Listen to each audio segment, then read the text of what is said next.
said, this is a special episode for me because I get to interview my mom. She's not on stage just because she's my mom. She's on stage because she's an absolute badass. Humanity is not protected by influence or power. Humanity magnifies behind closed doors. Forgiveness, letting go of the judgments and the charges against ourselves and others. And since we are the one putting the charges, we are the only ones who can let them go. My fear of judgment is I'm mostly judging myself. We need to be courageous enough to be vulnerable if we want to offer others the possibility of being vulnerable themselves. For me, what did it, a lot of that was just volume of things that I'm trying, content that I'm putting out, and just putting myself out there more and more. Then it becomes a thing of like, well, if I'm putting myself out there more and more, I kind of care less and less about the judgment. The inner work is that willingness to sit inside and to be silent, because leadership without a spirit is empty. Welcome to Aware with Seb, a globally ranked podcast about leveling up your mind, business, and life. I bring you experts, artists, and CEOs. We talk money, biohacking, mindset, AI, leadership, and spirituality. Everything that makes you more aware. Because awareness makes better humans. And better humans make better friends, partners, lovers, and leaders. Let's go. I would love to introduce our speakers today. We have Sebastian, one of our valued members, and how cute is it that he's interviewing his mom? And it happens to be her birthday, too, so give it up for Clara's birthday. Thank you all for coming here today. We'll make sure that our cameraman says we're recording. We're good to go on that. If you haven't, she told you about the kin. If you haven't heard about me, I am the host of a podcast called Aware with Seb. So this is a live recording with a live audience of it. So would love to have you follow the show later on if you like this conversation. And as Leia said, this is a special episode for me because I get to interview my mom. And she's not on stage just because she's my mom. She's on stage because she's an absolute badass. So again, welcome Clara Naum. So I like to start. Oh, we give you a mic. There we go. Thank you. Clara, I always like to start my episodes and asking my guests, what was your last oh shit moment? The first thing that comes to mind. Okay, the first one that comes to mind is when you invited me. Because actually I was planning on having a chill morning at a hotel in Santa Monica, sleeping in, having breakfast in bed.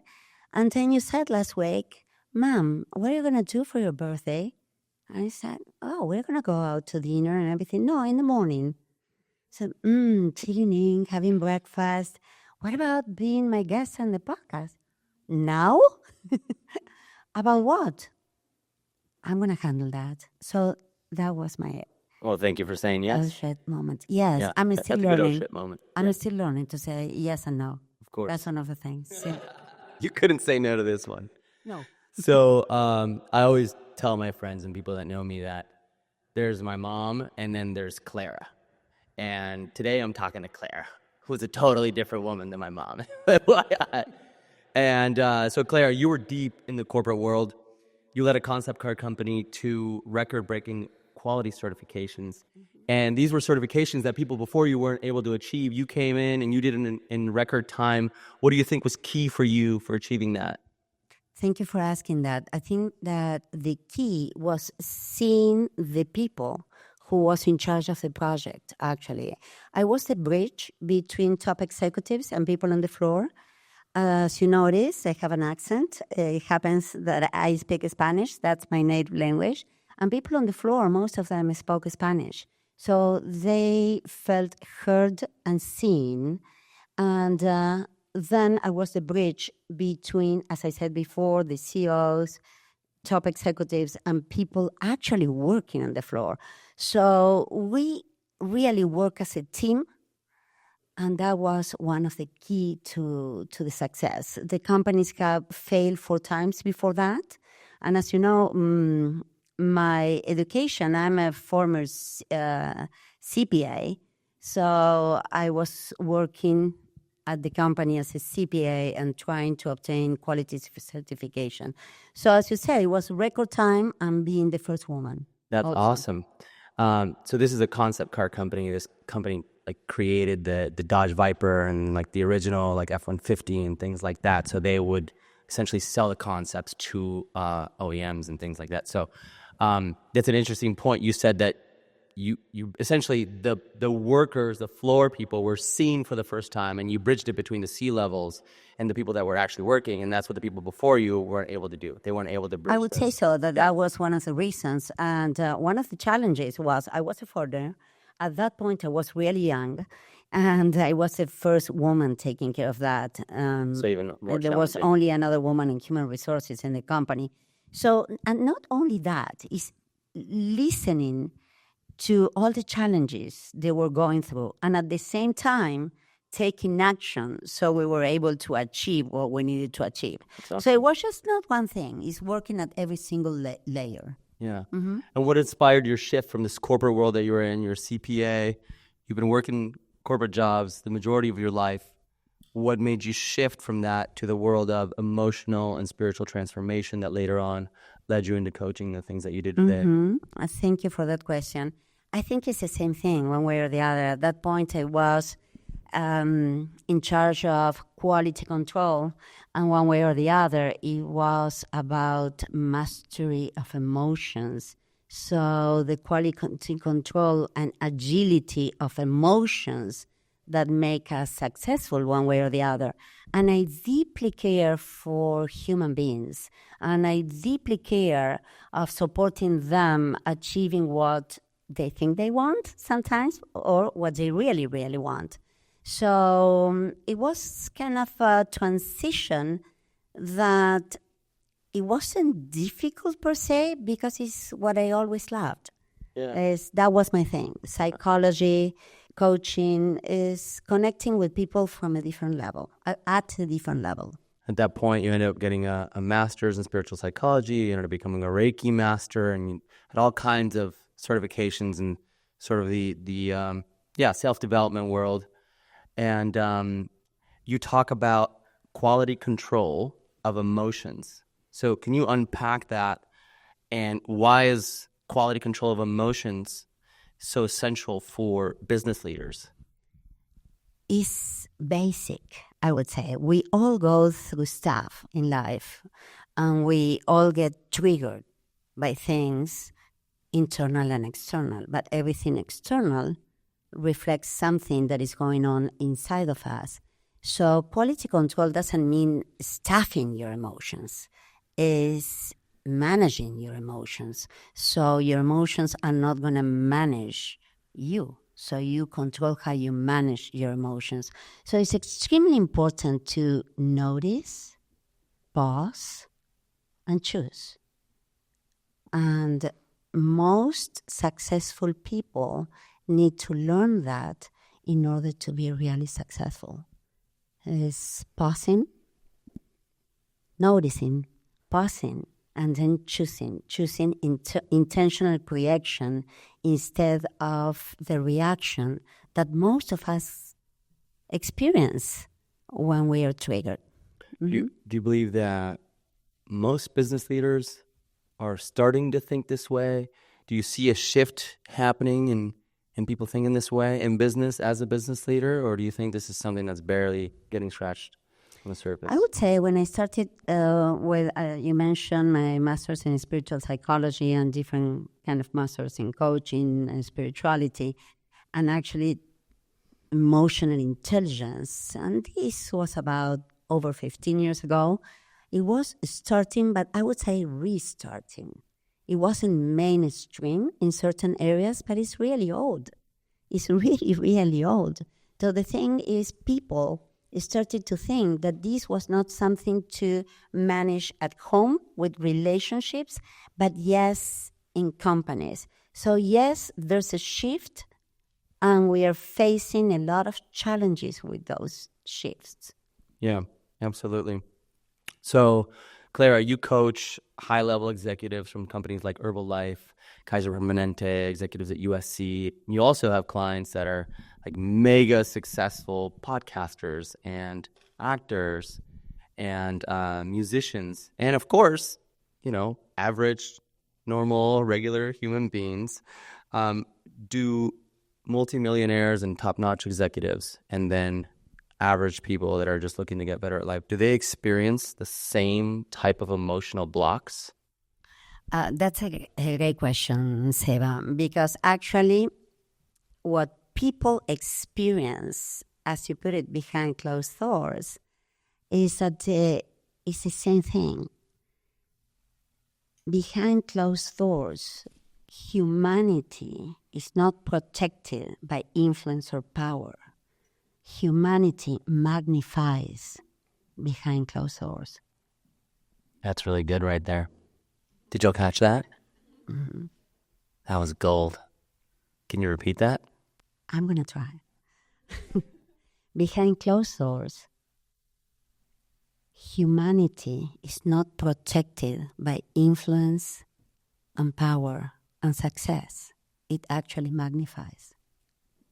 Yeah, that's very, very interesting. So then what would you say is the main difference when you're working with these mega millionaires, highly successful people, and then you're working with more so average people that are looking to get ahead? What is making somebody a high performer?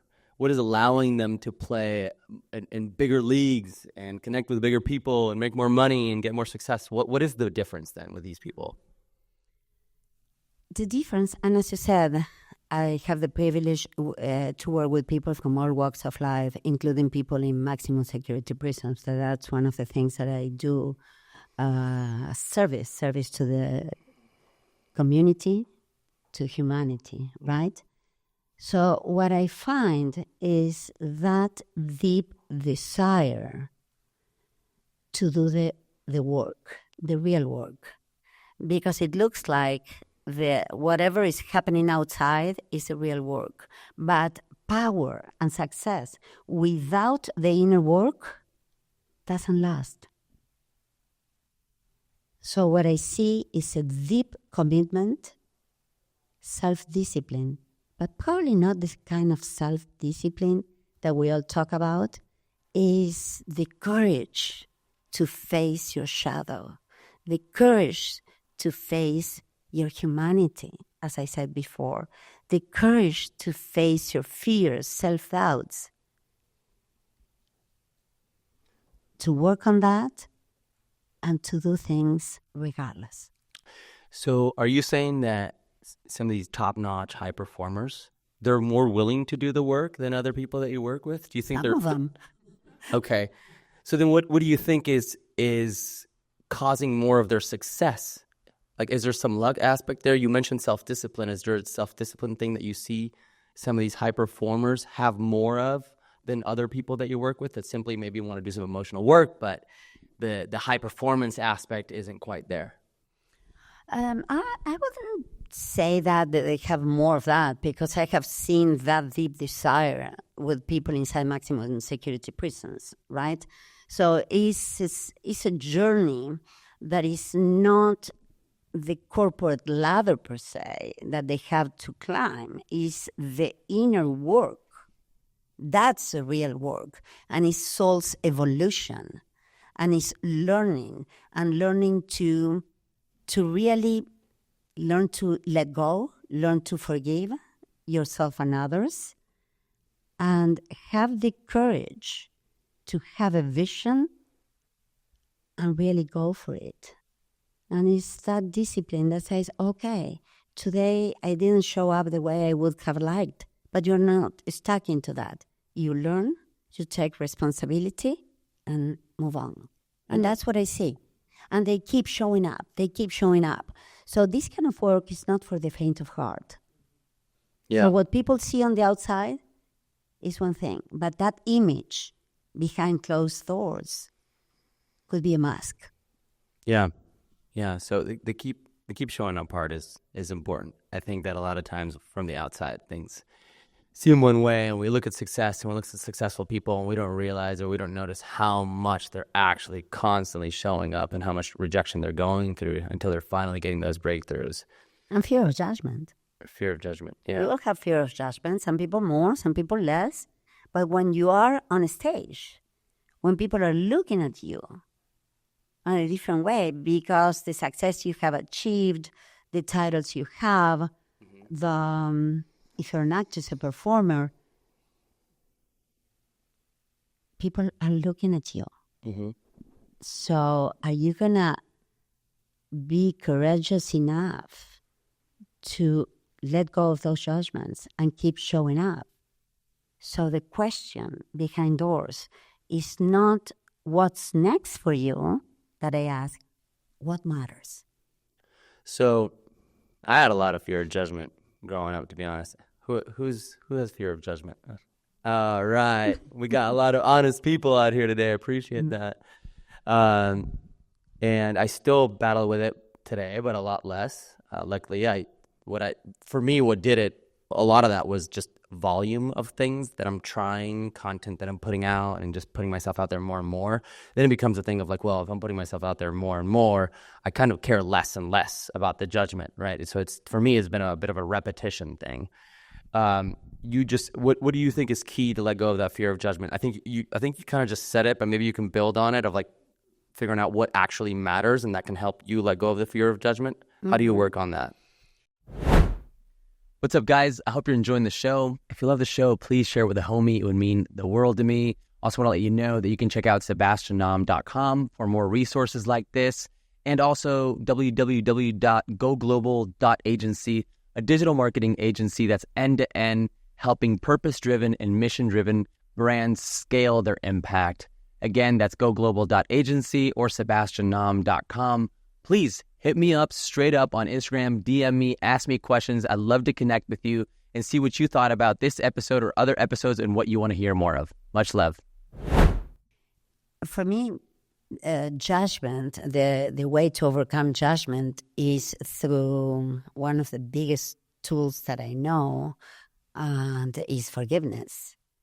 Most people think, not lately sometimes, but most people think that forgiveness is to forgive others. But forgiveness is letting go of the judgments and the charges against ourselves and others. And that doesn't mean that it was right or wrong. It's just letting go of those charges. And since we are the one putting the charges, we are the only ones who can let them go. So realities, you mentioned fear of judgment, and most people raise their hands. Fear of judgment is general. Some people say, I'm feared to be judged. Judged about what? So ask yourself about that. Am I afraid that I'm going to be judged because I'm not perfect enough? Because I don't look the way that I want to look? Am I afraid because I'm going to be judged because I should be different, or I shouldn't be speaking this way, or I should be more successful? Everyone has different flavors. It's like going to an ice cream store and there are different flavors. So each of us pick a flavor.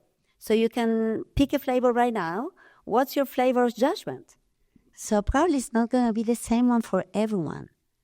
So really being clear on what your fear is going to allow you to really sit with that. Process that. You can do it yourself or with someone else that is supporting you. And then when you are able to see what are you judging about that, because you're afraid of the judgment of others, but reality is you're judging yourself because of the judgment of others or because of that fear. So you can release that judgment, and then you can take action. You can post more, you can do more things, you can show up, maybe it's not in your best outfit or talking with someone, different kind of things.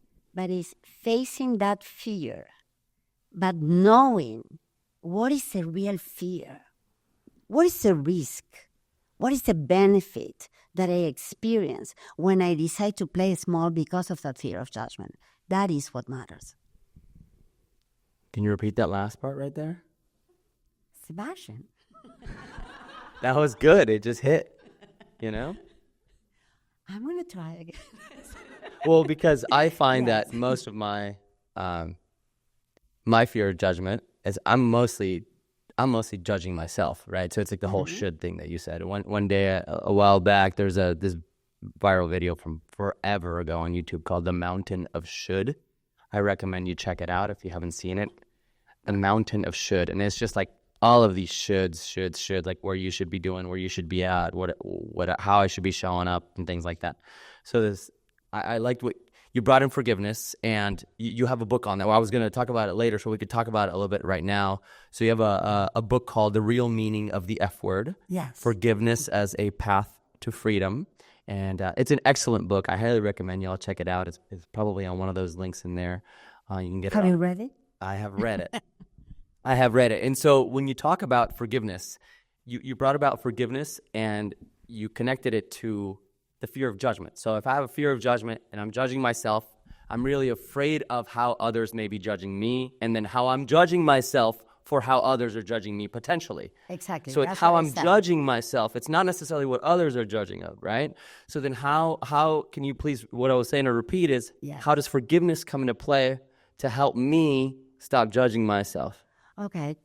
What you said, you were really listening because you repeated actually exactly what I said. I've been around you for a minute.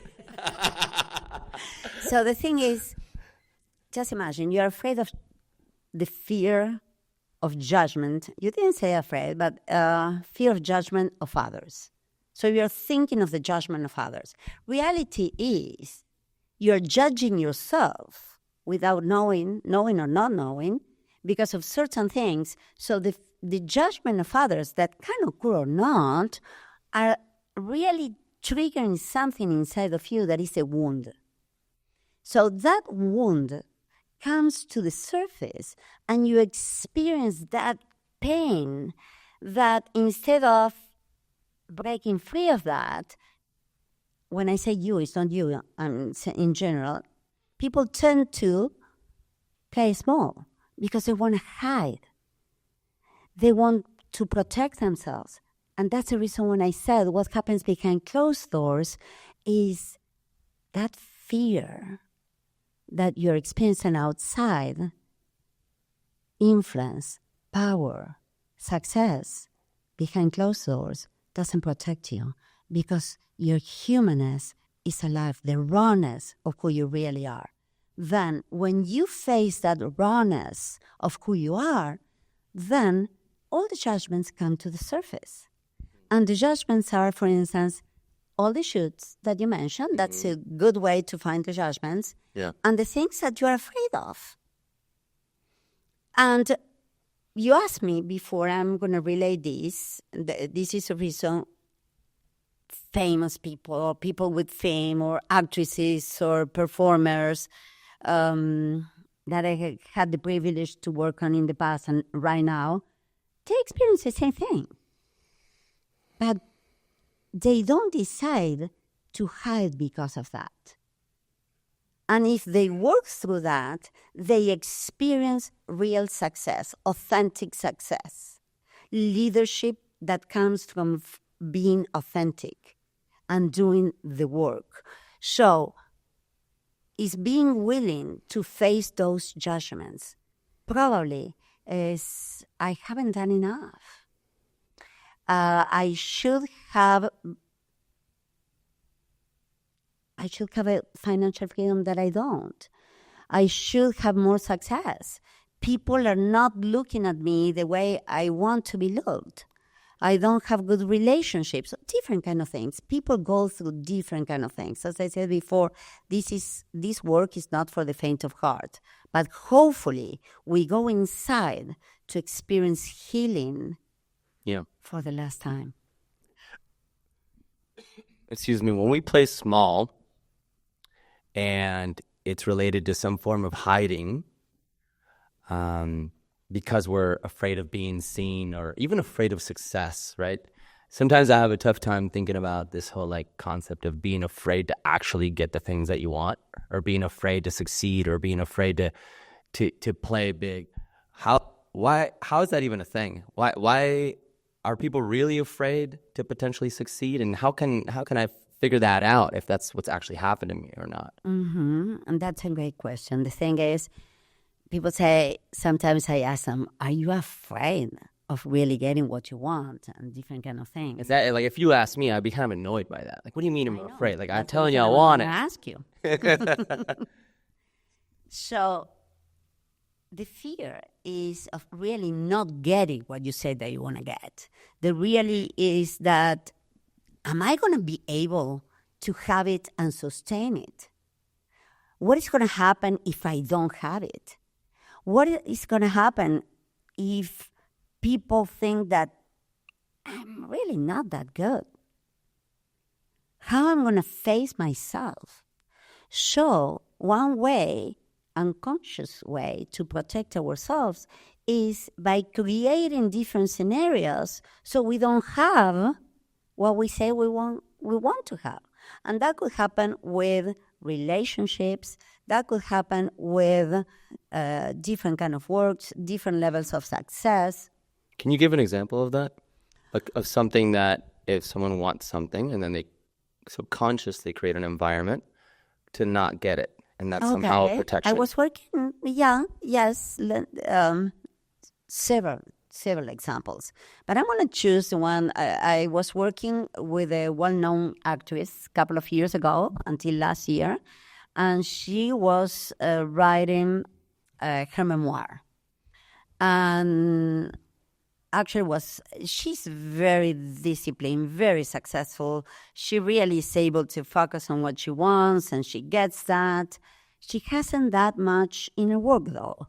So for her, being able to feel vulnerable was extremely difficult. So that was her fear. And she had a big, big deal on a book. Most of the book was her memoir. We were working on that. We started working, but not on the memoir, right? So one of the problems that she was experiencing was that, okay, I have to do this, I don't get to do this, I never finish.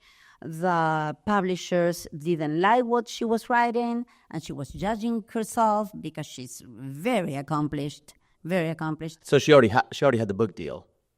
Yes. So you already have the book deal. And she kept asking for extensions. So she sent one chapter, the other chapter, and the answer was, yeah, right? And she couldn't understand that she's on a stage, lots of films, doing great, being successful, making a lot of money, and she couldn't get to write what she wanted to write. She was playing small. Why? Because she was afraid of really removing the mask behind closed doors that is not going to be behind closed doors later on, with everyone was going to be able to read the book and really be real. So in order to do that, she needed to work on different things and open up. So the light was going to be able to come in through her, and being vulnerable and being willing to the rawness and to everything that she had experienced in her life, and how those things shaped who she was and the failures she had. So one way or the other, she was hiding behind the cover. But once she was able to really work through that and be willing to play big on that, and that everything that she had experienced didn't define who she was in the past, then she really broke free from that and was able to not only publish the memoir, but she's been on a tour with that book and become a New York Times bestseller. Amazing. Mm-hmm. Amazing. So I'm sure you've had all kinds of transformative moments with your clients and these people, whether they're high-powered executives or actors or musicians or podcasters or whatever. Was there a moment, a transformative moment with a client that changed the way that you see your own work? When you experience something with somebody that you're working with and you're like, oh shit, like I actually see what I do differently now than I did before. I wake every day and I try to see the beauty of every day and the work I do. And the thing is, for me, is I meet someone and I don't see their titles, their successes. I connect with the essence. So if we are the right fit, we dance together and we create different things together. So that's magic. So I keep seeing different things. But I would like to mention something that I really learned about myself and my own fears. And this was with someone inside one of the maximum security prisons here in California.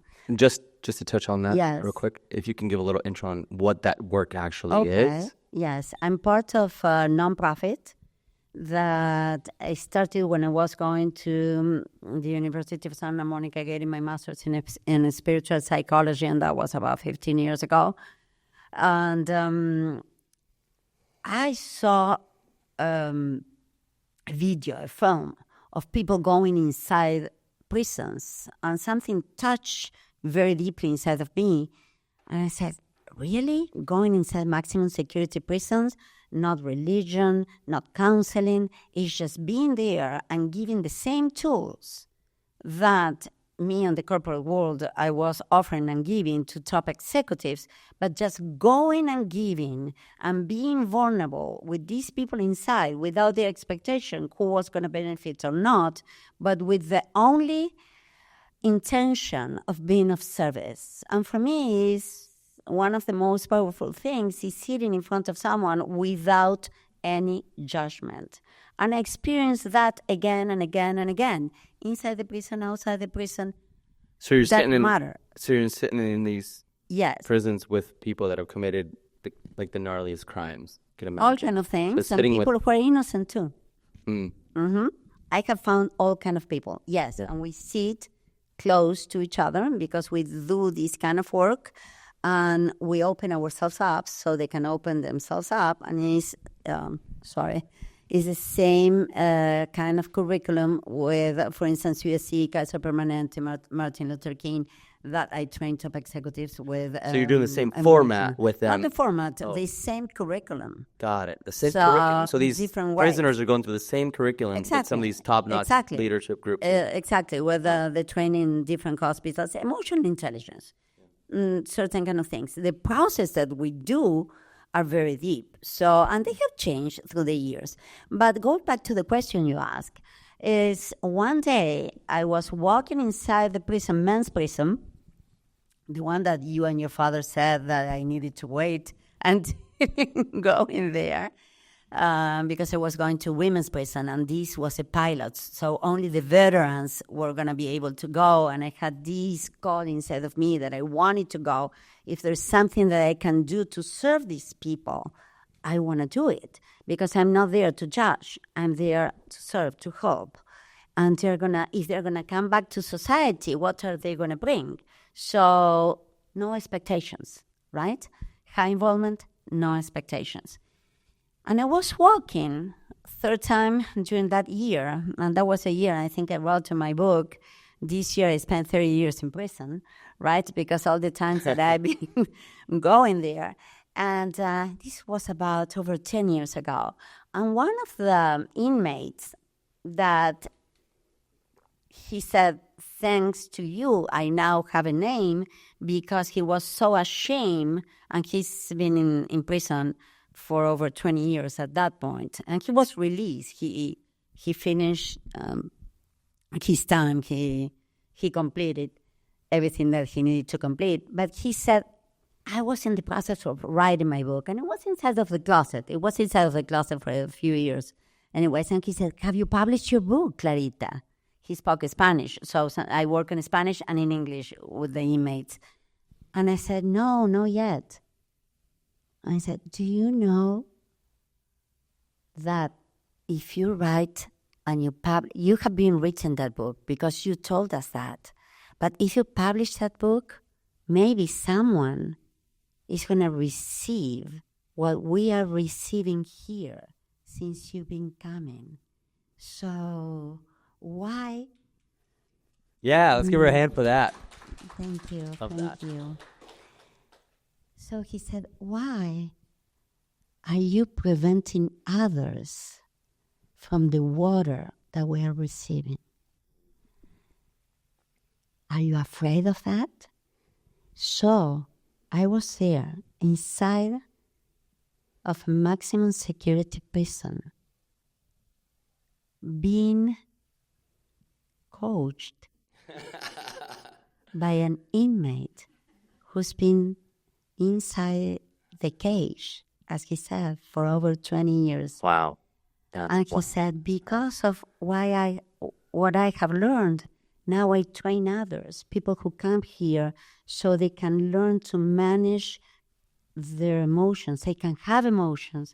I have learned to cry, he said, but now my emotions are not controlling myself. And he painted beautiful painting that he gifted afterwards. So that was extremely powerful, touched my heart so profoundly. So on my way back home, that I had to drive over 7 hours to come back home every single time that I go to that prison, I kept thinking, what am I afraid of? What is my should? Why am I playing small? What is my own judgment against my book, myself, my work? What is my own fear? So What an experience. yes, That's an incredible yes, experience. Thanks for sharing that, Clara. yes. Yeah. Thank you. Thank I'm going to for ask you, asking. a couple of more questions, and then what I'll do is I'll open it up to the audience to ask a couple of questions, and we'll go from there. So, really, business and spirituality in general aren't really mentioned in the same sentence. Perhaps here more at the Ken, people really consider that a lot more. But how do you help skeptical leaders to merge spirituality and business to be even better business leaders? That's a great question. And actually, maybe about 4 or 5 years ago, I don't remember, I was invited to give a talk about leadership at a university, and there was about 1,500 people or so. And I said, what do you want to talk about? And it says consciousness and leadership. And I talk about forgiveness. And they said, this is business. I said, so tell me, what happens when you fail? What happens when you have to lead people and sometimes you don't tolerate them and you get so triggered because whatever they are doing, are you being compassionate? Are you being clear? Are you bringing your heart? Are you being able to say yes when you have to say yes and no when you have to say no? Yeah. Are you using forgiveness to lead better? Yeah. I said, forgiveness in the workplace? Of course. Why? Because you're releasing toxic energy and you can reallocate your energy to create what you really want to create. So tell me, what is that you want to do? Do you want to keep the garbage inside your company, your office, your heart? Or you want to take responsibility? Of course, forgiveness and self-forgiveness without responsibility doesn't work. And release that and claim back your energy, your power. So whatever happened, the grudges and everything don't hold power. You reclaim the power. You reclaim the energy. And then you create intentionally. So if that's spirituality, leadership is based on spirituality. So is compassion, real compassion, empathy, being with yourself and others. So you can create what you want to create and bring the best of you to wherever you're doing in your life, your relationships, your work, the world. Yeah, I love that. Love that, Clara. Well, You're doing some amazing work, and I admire you every day for all the work that you do and Thank the change that you bring to the world. And I think it's amazing that you're helping impact people that have a lot of impact, because when you're impacting those individuals and they have a lot of impact and a lot of reach, you're bringing change that's being scaled. And I always love to talk about sort of like scaling impact. That's why I'm so passionate about like conscious businesses and because business can actually scale. And so when you have a conscious business or conscious leadership, you're scaling that positive impact in the world. So I love that you're doing that through individuals and organizations and things like that. So I love what you said, because it's exactly that. Because the thing is, I love my passion, my mission, my vision, because it's all related one way or the other, is I love what I do. I love to see the best in people and help them bring that to the surface and release whatever is hiding the best version of themselves. So in time, they can bring whatever they're doing, the best. And that is in business, anything in life, right? Relationships, your life, your dreams. So I love to impact people who in their time, they're going to impact others. Yeah. So we create a ripple effect of love. love that. Clara, Peace. so in just 2 words, you've mentioned a lot of different qualities for humans that you think should have, and leaders and CEOs and things like that. But what are 2 traits that are necessary for a conscious leader to lead with both power and heart? Just 2 traits. Deep compassion, Mm-hmm. and willingness to see inside. Thank you so much.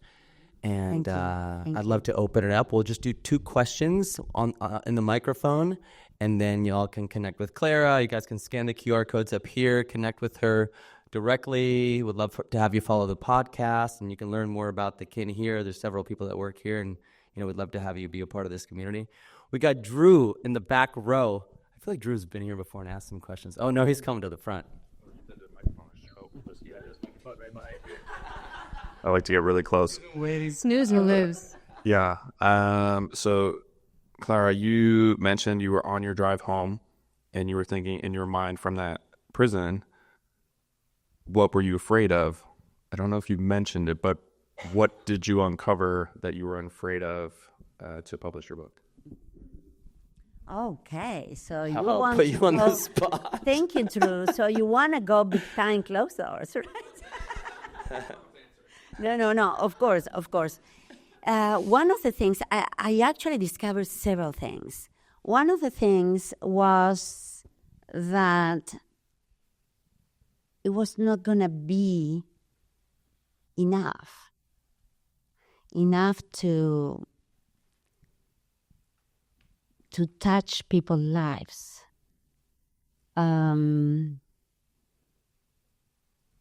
That was one of the things. And because the other thing is because in my book, it's not just theories about forgiveness, it's about different stories and examples of people who have gone through extreme circumstances, through abuse, Holocaust survivor, betrayals, all kind of things. And people I work with, of course, I changed the names, and I developed a method on how you can learn to forgive. So I did that, but I thought that wasn't enough.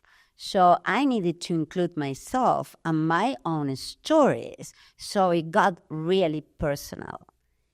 And reality is that my mom is not here with us any longer, but at some point my mother said, Clarita, in Spanish, but I'm going to say it in English, are you going to write about that?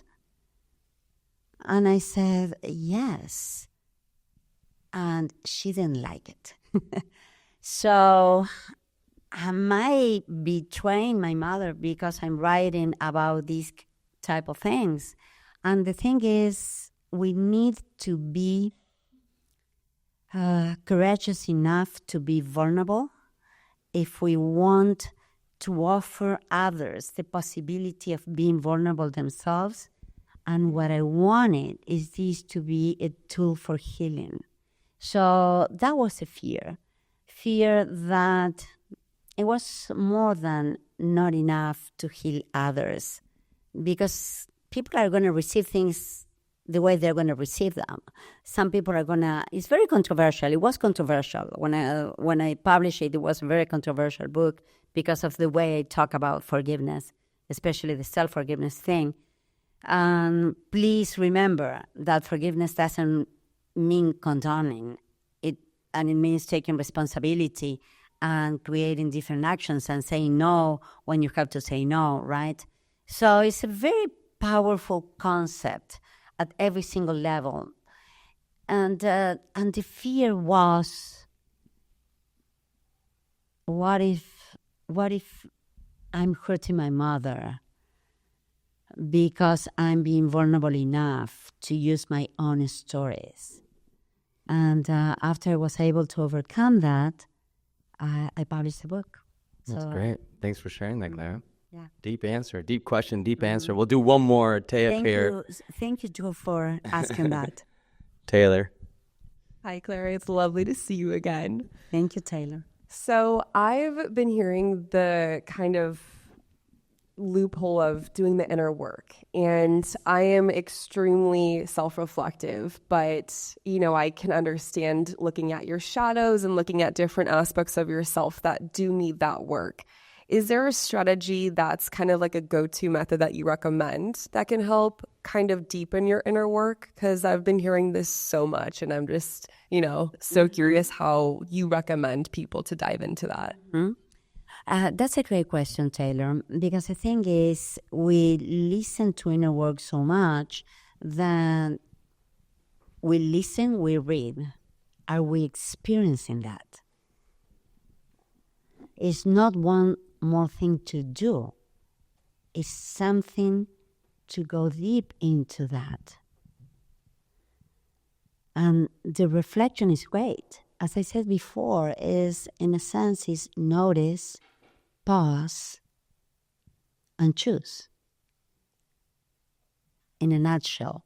So instead of acting because of the reactions, we do intentional creation and creation of what's experience that we want to experience at that moment. So everything is great when things are great. When things get difficult, internally or externally, is when we need that the most. And I would say that with everything that we're experiencing in this world is when we need this the most. And what are we going to bring to the world if we want to create more peace? Right? So the inner work is that willingness to sit inside and reflect, as you said, what I just mentioned, and to be in silent, because leadership without a spirit is empty. Thank you, Clara. You could probably ask more about your specific loopholes after this is done, because I'm sure you have some specifics in there. Well, thank you all for being here today. Thank you so much, Clara. That was wonderful. Thank you. Keep being you, and thanks all for coming. Thank you. I hope you enjoyed that episode. If you like the show, please subscribe or share with a homie. It means the world to me. And honestly, straight up, just hit me up. The easiest way on Instagram, SEBNAUM. Ask me questions. I want to be here as a resource and a source of inspiration. I hope you have a beautiful rest of the day. Much love.